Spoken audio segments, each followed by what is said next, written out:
ただいまよりアンダー35アーキテクツエキシビジョン35歳以下の若手建築家による建築の展覧会2024記念シンポジウム2を開演させていただきます。展覧会がですね、今後もますます盛大になりますことを記念いたしましてお祝いの言葉とさせていただきます。崇高な志と強いガッツを持ってアグレッシブにチャレンジしてください。何事も最後まで諦めてはいけないと、この U35 がまたますます続いていくことを記念いたしております。本日は誠におめでとうございます。もう自分のことを諦めないように、ぜひいろんなことにチャレンジしていただいて、花開いていただけたらなというふうに思います。今日はですね、命輝く未来社会のデザインというタイトルでお話をさせていただきますが、未来社会のデザインというと、どうも建築家は技術を偏重して考えすぎていないだろうかと。お祭り広場のところは丹下さんが中心になって、大きなトラスの屋根を組んで、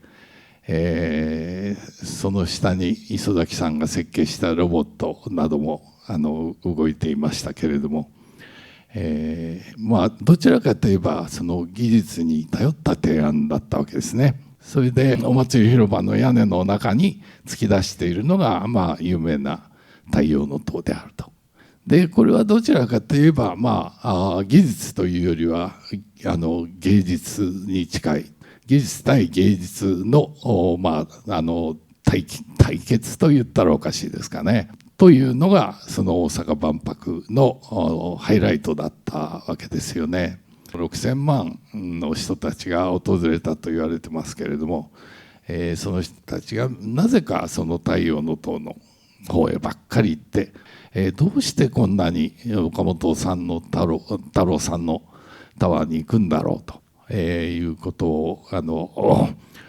議に思っていました。やっぱり何か岡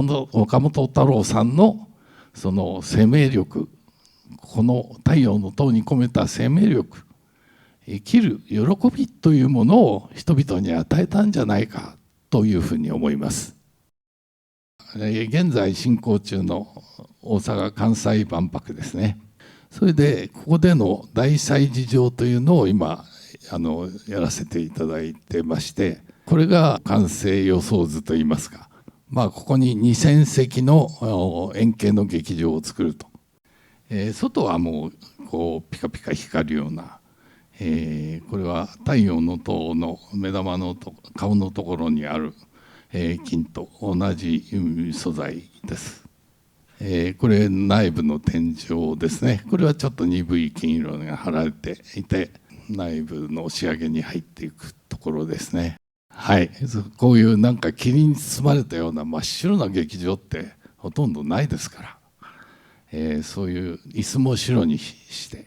床はコンクリートに少し白っぽい色を加えたような、床にしたいと思っています。やっぱり何か建築が感動を与えられるとすれば、住宅だったら住んでいることによって、あるいは公共建築だったらそれを毎日でも使うことによって人々に浸透してくるような時間をかけた感動だと思います。昨年の暮れに、オニクルという建築を完成しました。オープンしました。子育て支援の施設も1階に地上階に欲しいと、大量の人がやってくる劇場もできるだけ地上階に近いところに欲しいと。果たしてこういうことが共存できるんだろうかということは最初結構心配していたんですが、だんだんなんか興味を示し始めたわけです。できるだけ芝生広場からつながっていて、中にいてもその屋外にいるような雰囲気を作り出したいと。屋外にいると人は緊張しないんですよ、特に子供は。ところが閉じられた部屋に入れられると子供は緊張しちゃう、大人も緊張しちゃう。だから僕は公共建築作る時にできるだけその外にいるような雰囲気を作りたい。そのためには壁をなくして部屋というのはまあ最低限にしたいといつも思ってるんですね。それともう一つは設計の時点から自治体ですね。自治体がものすごくこの一生懸命、この建築をどう使っていくかっていうことを考えてくださったんです。こういうことはもう本当に珍しくてですね、市長以下、官の人たちがものすごく協力的で、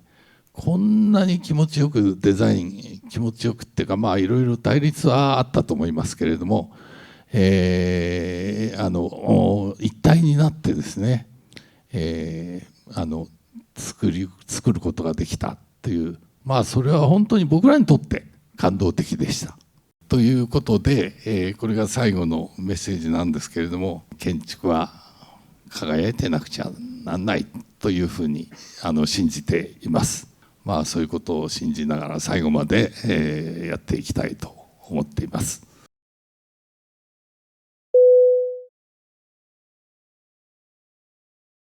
この郊外のその先の土地にはなかなかホーチミンのワーカーすら行くことができません。一から何かを作る技術もない、そんな土地で僕たちが何ができるかっていうことを考えて、その時にこの国の普通のものに目を向けることになりました。そこで僕たちも同じように作りたいと思いました。左から水回りがあって、ベッドルームとリビングルームはもうガラガラっと開けるともう半分外で、キッチンダイニングはもう外で、そこに巨大な屋根がかかってその下に影を作っている。今目の前にあるものが重なり合うことで住空間を作っています。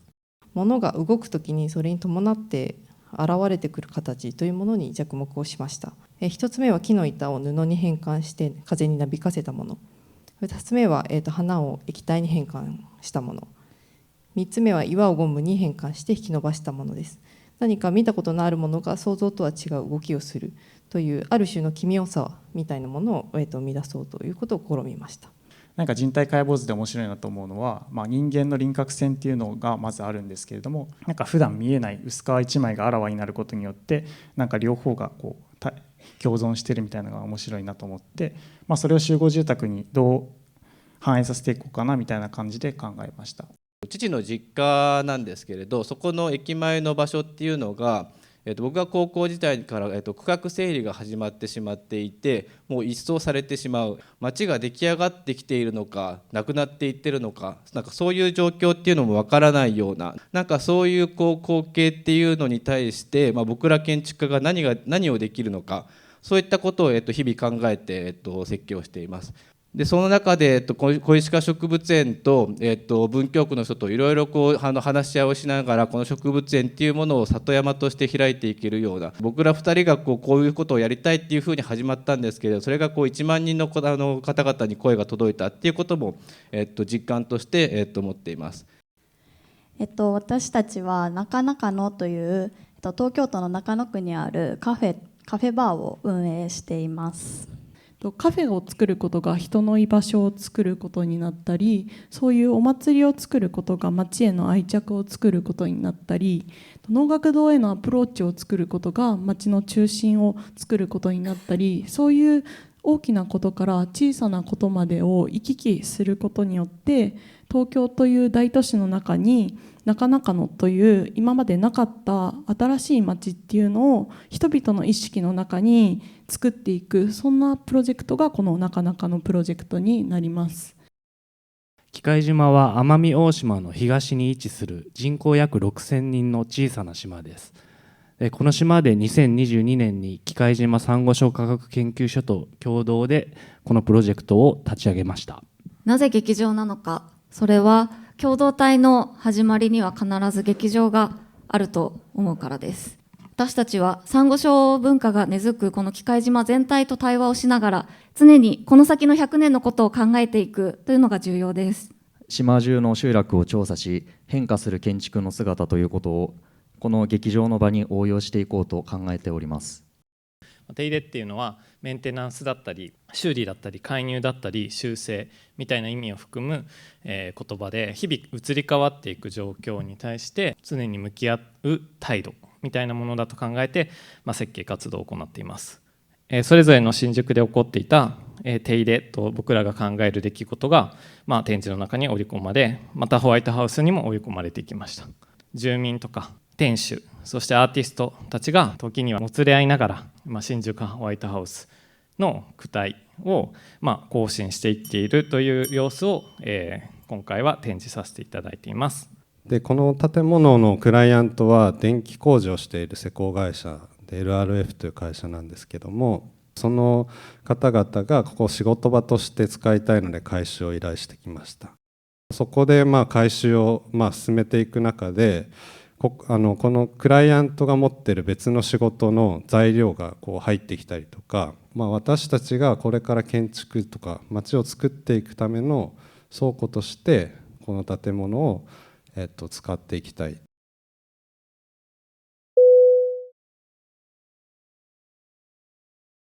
一つ一つちょっと振り返りながら、伊藤さんにコメントをいただきながら進めるのはどうかなと思っているんですけども、伊藤さんいいですかね。前回2年前に来た時には僕は結構批判的だったんですよねかなり厳しいことを言った覚えがありますが、今日はね皆さんすごく頑張ってるなっていうか、俺の時代とはもうだいぶ差がついちゃったなっていうか、やっぱり若い人たちの考えてること変わってきたなという、ちょっと寂しいような感じすらしました。こういう活動をしていることが、もう本当に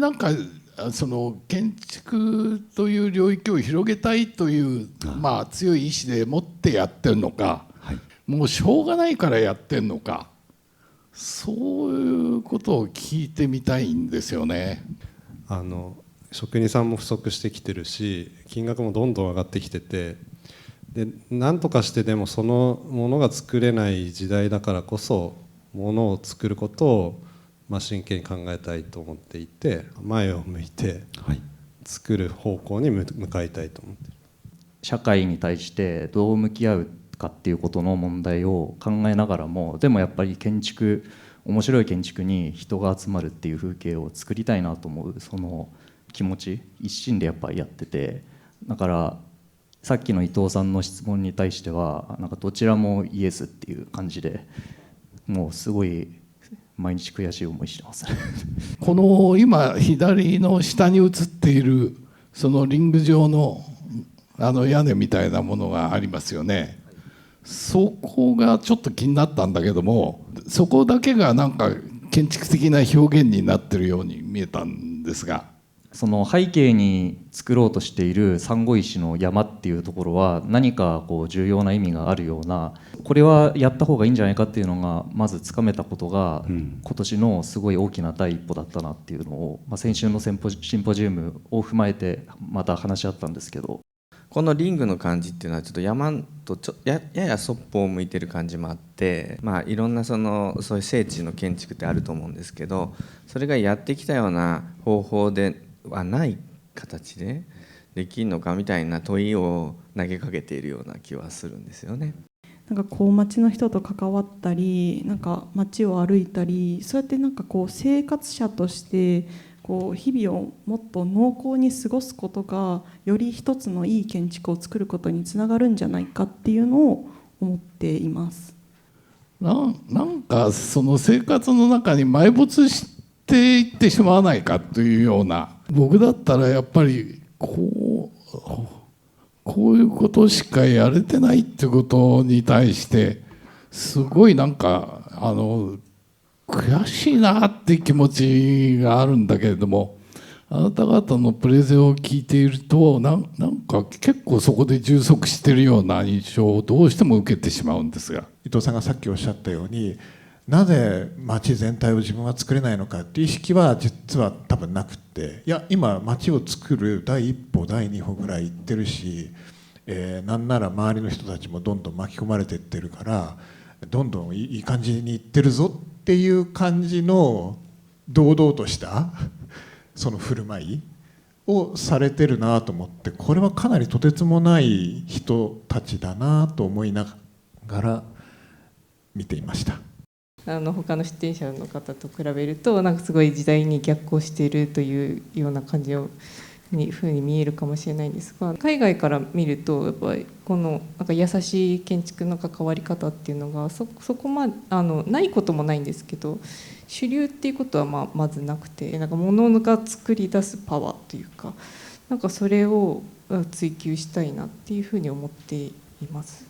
その建築以外の使う人でも普通に建築を作っていたしっていうような時代があったとすると、その状況に少し揺り戻すではないんだけど、分業化を少しほどいていくみたいな地平があってもいいのかなと思っていて、でそれが割と僕らがベトナムで今からやらなきゃならないことなのかなと思ってます。大変だよね、ベトナムで生きて建築作ってるっていうのは。日本で身につけてきたスキルとかの範囲内じゃやっぱ、対応できないことも結構多くて、でその時にもう結構柔軟に変わっていかないと多分仕事がなくなって死んでしまうっていう、そういう大変さはあります。でもその大変さをちょっと受け入れて引き受けて、でこういうやり方もあるんじゃないかみたいなことを割と積極的にすることを面白がってるというか、そうすることで、今までの建築から少しずれたものができたり、ポジティブに受け入れてやってるところではあります。やっぱり僕は古い世代かもしれないけれども、何かこうコンプレックスとかフラストレーションとか、そういうものがものを作る原点にはあるんじゃないかなと思っていて、そういうところを今日も聞いてみたかったから、皆さんからいろいろ話は聞けたんですけども。ありがとうございます。それでは終了の時刻が迫ってまいりましたので、伊藤先生にどうか受賞者の発表をお願いして小田切さんたちの僕もね素晴らしいと思ったんだけども、今でなくてもいいと思った。なんか3年後5年後にねどうなってるかを聞いてみたいな、それから賞をあげてもいいと思った。伊藤賞はね、僕は山田さんたちのベトナムのプロジェクトに差し上げたいと思います。皆様大きな拍手をお願いいたします。それではアンダー35アーキテクツエキシビジョン2024の同賞の受賞者は亜熱帯のお二人です。僕のデザインしたトロフィーです。おめでとうございます。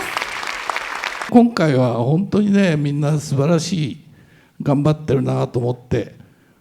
それは今の日本の社会がひどいことの裏返しだから、なんか僕にもすごい責任あるなと思いながら聞いてました。そういう中でベトナムのような厳しいところへ出かけていって、もう本当に300万で住宅を作ったということにね、完成させたということにやっぱりね僕はねもう評価したいと思います。皆さんといろいろ話したり議論したりする機会がないベトナムですけど、なんかこうして日本の皆さんとコミュニケーションしつつなんか賞までいただけて本当に嬉しい限りです。ありがとうございます。ベトナムに戻ってこのベトナムでも全然世界と戦えるんだってことをみんなに教えてあげたいです。ありがとうございます。皆様大きな拍手をお願いいたします。おめでとうございます。